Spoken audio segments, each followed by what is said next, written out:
In the person of Emmanuel Oguike.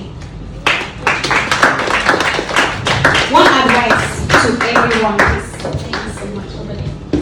One advice to everyone: kindly take out your notepad if you have any. Jot down as much as you can, because after the sessions, all right, we're going to come back to ask questions, and there are lots of gifts to be won. So thank you. Before we kickstart, I was listening to all what we were saying, and I would say confidently that I only heard like 2 or 3 people here clearly. So the rest of us were just, I don't know, we're just using our bedroom voice to talk. For the ladies, we're just talking like maybe you're talking to your husband at home, or like, you know, when a guy is toasting a girl and you just be doing like this. And for the guys too, we're not audible. So this goes to show how we perform when we go for interviews. When we go for interviews, how do you perform? How do you speak? Do you just go there and you sit down, they'll be asking you what is your name, and you begin to, you know, at the end of everything, you just realize some HR managers, some recruiters, like for somebody like me, when you are not doing well in an interview, I'm not going to tell you that you're not doing well. I'm just looking at you and I'll be smiling. And before you get to your house, you get a rejection mail from me. Yeah. So one lesson we should take, we should try as much as we can to be audible. We should try as much as we can to be audible. Speak out. Speak out. Let people hear you. Let the world hear you. Are we together? Thank you so much. So, my name is Emmanuel Oguike. Once again, a human resource professional. So for today, we are going to be looking at a very interesting topic: positioning yourself for market relevance and mapping out a career plan. So when we say positioning yourself for market relevance, what comes to play? What comes to play in your mind? I want this session to be an interactive one. Please, if I can have a spare mic that we can pass to talk. So what comes to play in your mind when you hear the word positioning yourself for market relevance? Are we talking about Yaba market? Are we talking about Ikeja market? Are we talking about... Start by positioning yourself for market relevance simply means like equipping yourself for opportunities. Great, awesome. Thank you so much, Moses. Is there any other person that wants to say something? Okay, someone. Okay. My name is Bessie. Positioning yourself, I feel you get relevant skills that related to your career. Yeah. Thank you. Awesome. Okay, that should be the last one. Developing yourself personally so you can be more of an asset rather than a liability to the company you're working with. Awesome. Thank you so much, everyone. You've all said it well. So positioning yourself for market relevance is just you being prepared, you being ready, so that when opportunity comes your way, it will meet you ready and you just pick it up from there. So positioning yourself for market relevance is a more expansive, holistic, and effective approach to career readiness. Like I said, readiness. That's the key word there, readiness. You have to be ready. It's about understanding what employers are looking for. You have to understand what employers are. Just smile. How come? You have to follow the process. You are not yet an accountant. You are just an accountant by certificate, like my friend mentioned. You are just an accountant by certificate, but you are not practicing yet. You've not gone through the stages. Are we together? Okay. What's happening?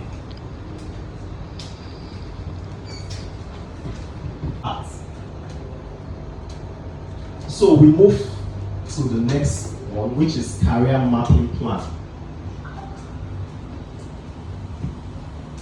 Career mapping plan. So in mapping out your career, okay, this is it.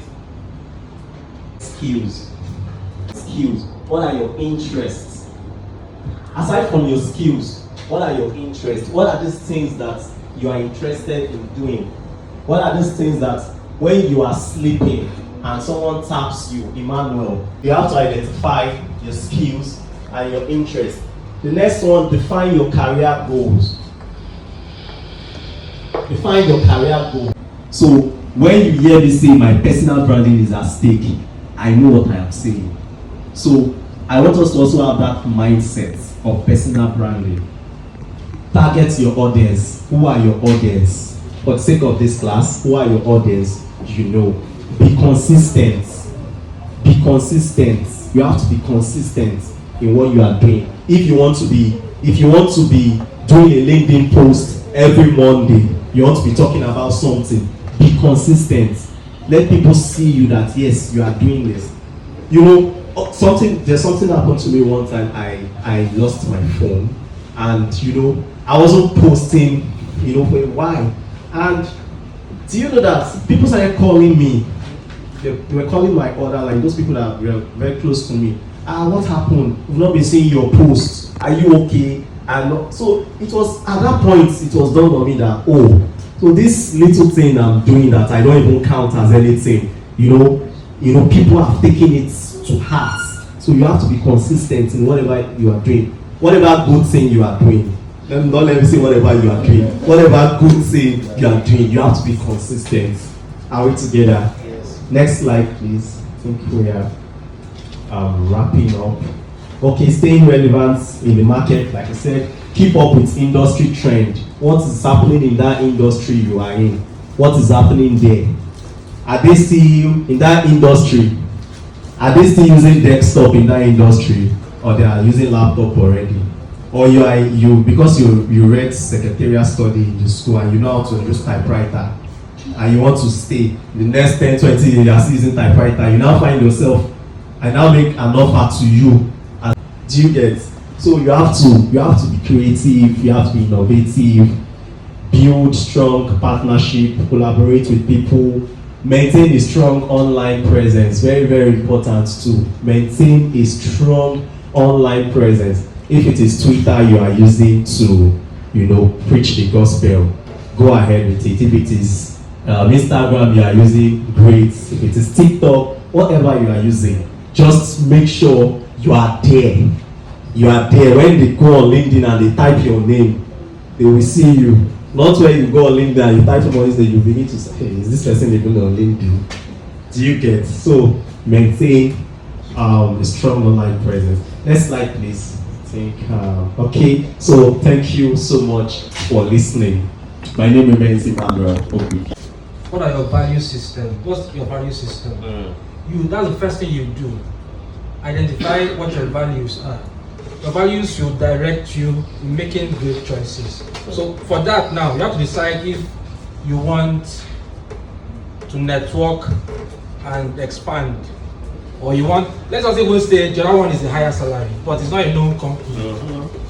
The other one is PwC, a known company but a lower salary. So you have to decide for yourself, what do you want to do? Do you want a place where you want to grow? Is that your value system? Or do you want a place where you just want money? You understand, but you might not grow in the next 5 years. Thank you so much. Okay. There's so much expectation from you. But I'm not the type that will discourage people from taking up such roles. Because we have a lot of fintech companies that are going on today, and a lot of HR managers are transforming those organizations, and they're now probably well known. So it doesn't have to be that you have to go for PwC because it's well known. And no, you don't shoot yourself. When you know that you have the demands it takes to be an HR manager in a new startup company, why not? You can take it up.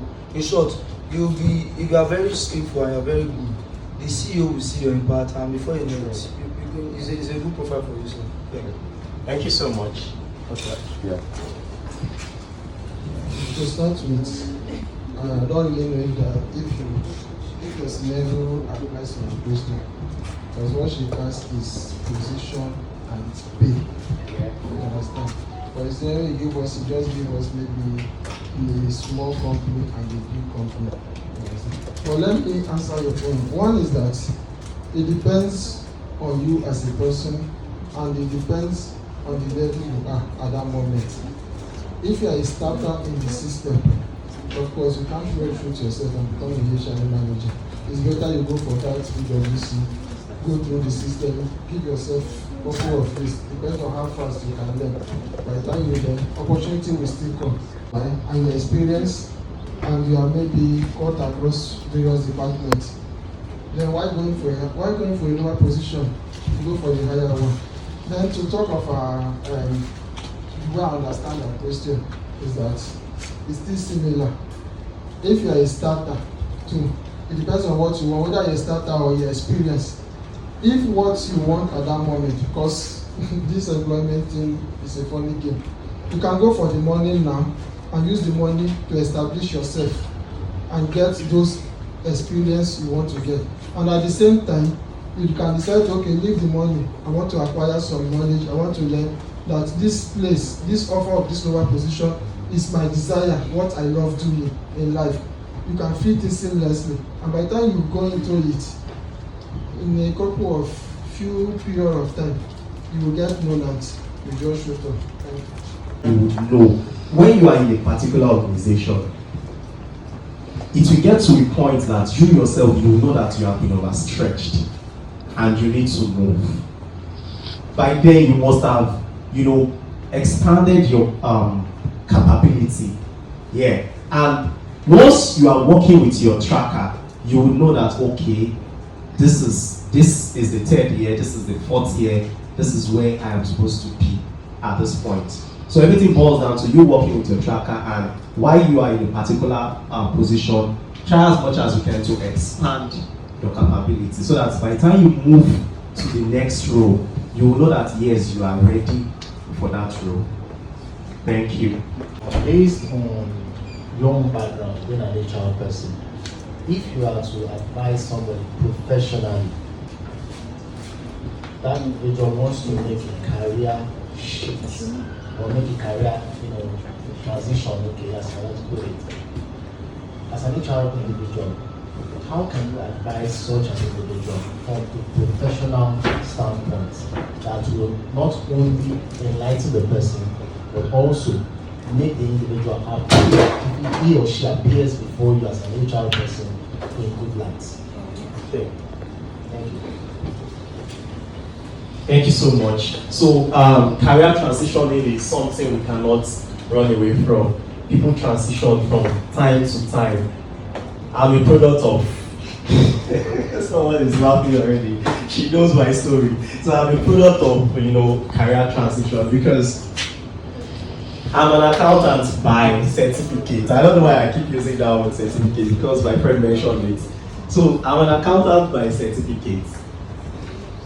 After university, I didn't get to work as an accountant. I didn't even smell a role of an accountant. As I was coming out of school, I landed my first job as a customer service person.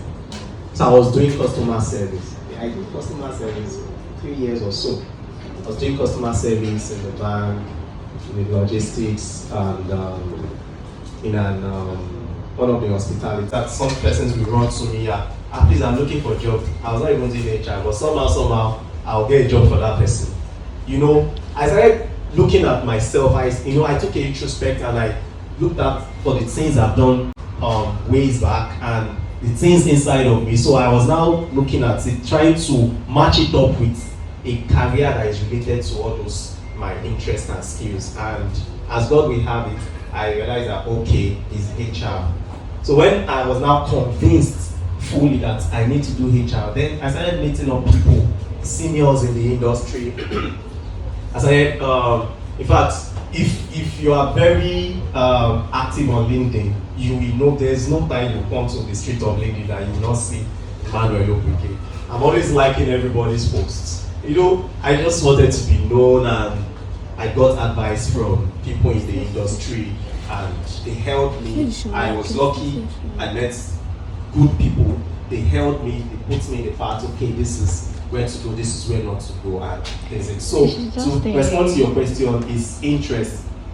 Identify your interests. Identify in what are you interested in. That particular career path you want to transition to, do you have interest in it?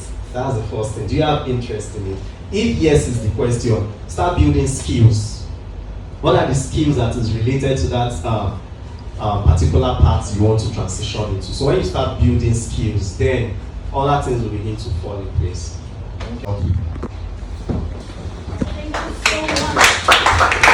Thank you so much, Emmanuel Oguike. Oh, please, another round of applause for